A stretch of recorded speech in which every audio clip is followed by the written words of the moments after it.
Bago po natin simulan na pag-usapan ang mga maiinit na balita natin ngayon tungkol po kay XRP, ay check po muna natin kung ano ang kasalukuyang presyo ni XRP ngayon.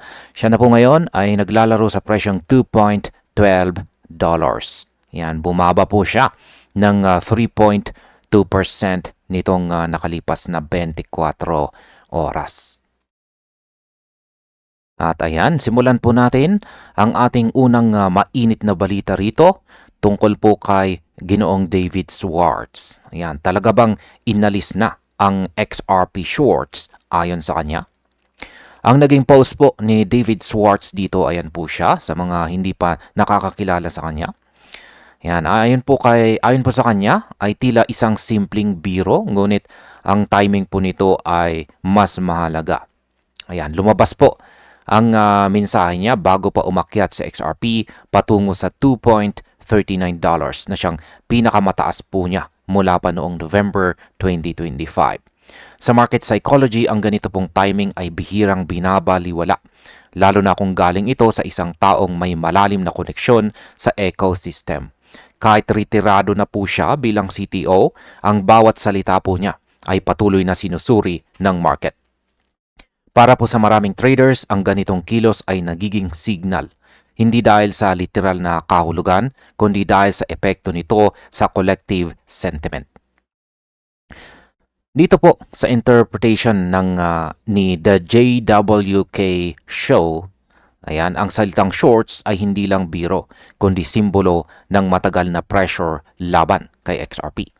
Ang pag-alis po ni Schwartz sa executive role ay iniuugnay sa ideya na humihina na ang kontrol na pumipigil sa galaw ng presyo. Nang magsimulang umakyat sa XRP, agad itong nagmukhang kumpirmasyon sa paniniwalang ito. Para sa atin bilang mga traders, mahalaga po ang ganitong narrative dahil madalas na uuna ang sentiment shift bago ang tunay na trend reversal. Kahit wala pong opisyal na kumpirmasyon, malinaw na may epekto ang mensahe sa kumpiyansa ng market. Sa balita naman na ito ay bakit ikinukumpara ng analyst ang galaw ng XRP sa gold. Dito po papasok si Steph is Crypto. Ayon sa kanya, ang kasalukuyang istruktura ni XRP ay kahawig daw ng naging galaw ng gold bago ito sumabog pa itaas. Hindi raw ito simpleng price comparison, kundi wave structure at market behavior ang tinitingnan. Matapos po ang mahabang correction, unti-unting lumalabas sa XRP sa isang yugto ng pag-ipon. Sa ganitong setup, ang mahalaga ay hindi ang araw-araw na galaw, kundi ang overall pattern na nagpapakita ng kontrol at disiplina sa presyo. Ayan po ang kanyang ibinahaging chart dito. Sa Elliott Wave View, kompleto na raw ang Wave 4 correction ng XRP. At ang kasunod nito ay kadalasang impulsive move. Ang falling wedge na nabuo ay indikasyon ng paghina ng volatility bago ang expansion. Nang mag-breakout sa XRP, dito po malinaw na pumasok na siya sa bagong yugto. Dahil ang gold ay madalas maunang gumalaw sa macro cycles, ang pagsunod ng XRP ay nakikitang natural. Para po sa atin na naghahanap ng confirmation, ito ay structural alignment, hindi po ito hype. Sa balita naman na ito ay paano nagiging mahalaga ang support level sa target na $2.66. Ipinakita po ng analysis dito ni Tara, yan si Madam Tara, na ang kasalukuyang pahinga ng XRP ay hindi kahinaan, kundi healthy correction. Meron po siyang chart dito, ayan. Ang rejection po sa 2.30 ay eksaktong tumama sa 0.5 Fibonacci level na karaniwang lugar ng resistance. Mula rito, bumalik sa XRP sa 2.18 na isang textbook support sa 0.382 retracement. Para sa technical traders, ang ganitong precision ay sinyalis po ng maayos na market structure. Ngayon, ang pananatili po ng XRP sa support na ito ay nagbibigay ng oras para makumpleto ang correction habang inaantay ang galaw ni Bitcoin.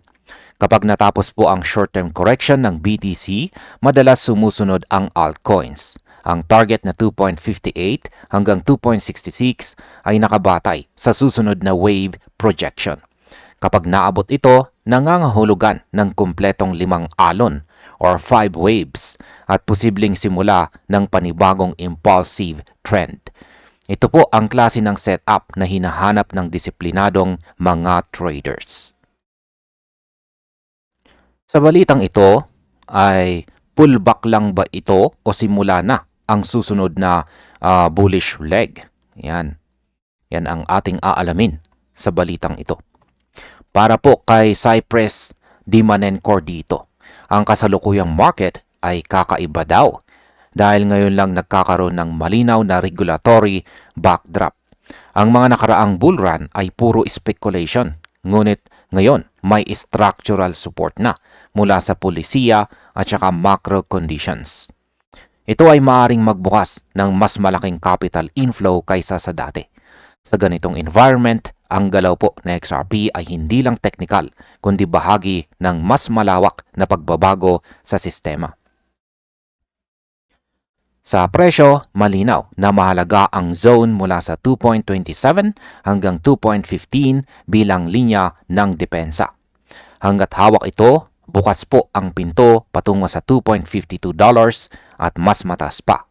Ang pagkawala ng $2 ay magiging babala, ngunit hanggat hindi ito nangyayari, nananatili ang bullish bias. Para sa atin, ang disiplina sa mga key levels ang siyang magdidikta kung pullback lang ito o simula na ng bagong leg pataas. Nasa make or break moment na ba si XRP sa kanyang weekly chart? Sa weekly time frame ay nakita naman po ni Steph is Crypto na papalapit na sa XRP sa kanyang EMA ribbon resistance. Ang zone na ito ay nagsisilbing trend filter kung bullish o bearish ang isang asset. Nitong October, bumaba sa XRP sa ibaba nito at nawalan ng momentum. Ang kasalukuyang pagbalik sa area na ito ay indikasyon na muling sinusubukan ng market ang direksyon. Ngayon, kapag nag-close sa XRP sa itaas ng mga EMA ribbons dito sa kanyang weekly, maaaring magbago ang medium-term trend.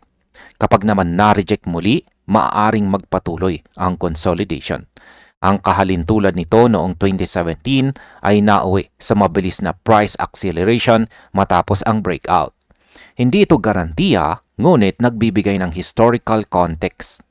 Para sa atin bilang mga long-term holders, ang weekly close ang dapat tutukan, hindi ang intraday noise. Bakit po ba mahalaga ang muling paglabas ng XRP mula sa upbeat?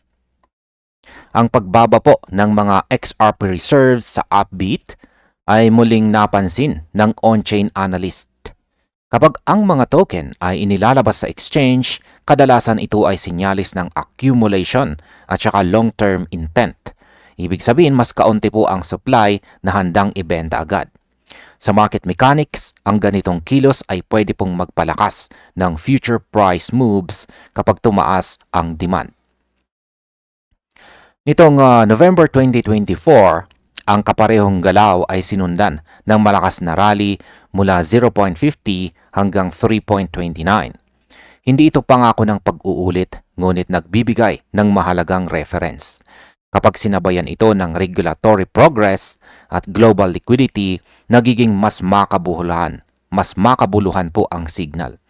Para sa atin bilang mga investors, ang mahalaga ay makita po natin ang trend ng supply, hindi lang ang presyo sa chart.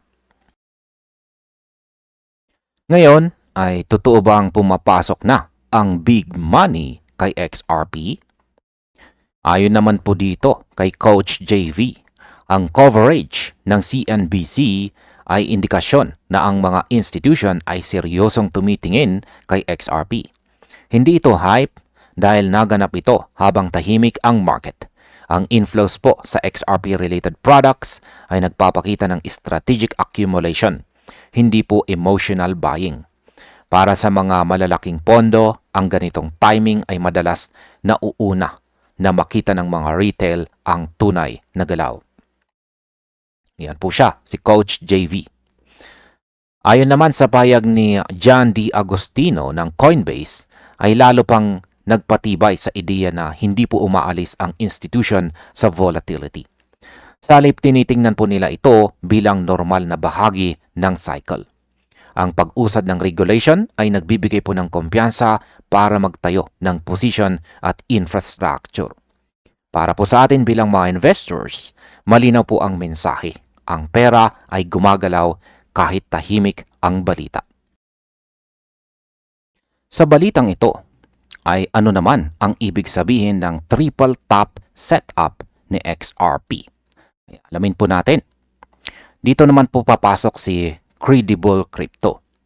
Ipinakita po niya na 3 beses na sinubukan ng presyo na basagin ang parehong support ngunit nabigo. Ayan po yung kanyang ibinahaging chart dito.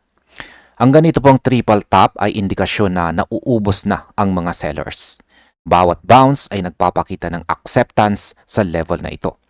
Sa technical analysis, ito ay sinyalis ng pagkahanda bago ang reversal o continuation pataas. Ngayon, matapos po ang huling top, mabilis na umakyat si XRP at nabawi ang kanyang dating resistance sa $2.28. Ang dating hadlang ay naging support na ngayon. Hindi lahat ng setup ay nagbibigay po ng perfect pullback, kaya mahalaga ang flexibility. Para sa atin bilang mga traders, ang mahalaga ay sundan natin ang price behavior, hindi ang inaasahang senaryo. Sa ngayon, valid pa rin ang setup hanggat hawak ang bagong support. At dito naman sa ating panghuling balita ay bakit sinasabing hindi pa tapos ang bullrun ni XRP. Para naman po kay Ripple Bullwinkle, ang tunay na indikasyon ng cycle ay hindi sentiment kundi institutional action. Ang paghahain ng Morgan Stanley ng regulatory filings ay hindi ginagawa sa market top. Ito ay nangangailangan ng mahabang preparasyon at malinaw na plano. Sa kasaysayan, ang ganitong kilos ay madalas lumalabas sa panahon ng pagdududa, hindi ang euphoria. Bagaman, si Bitcoin ang sentro ng filing, ang epekto nito ay umaabot sa buong crypto market. Kapag tumibay ang tiwala sa infrastructure, nakikinabang ang mga asset tulad ni XRP na may real-world utility.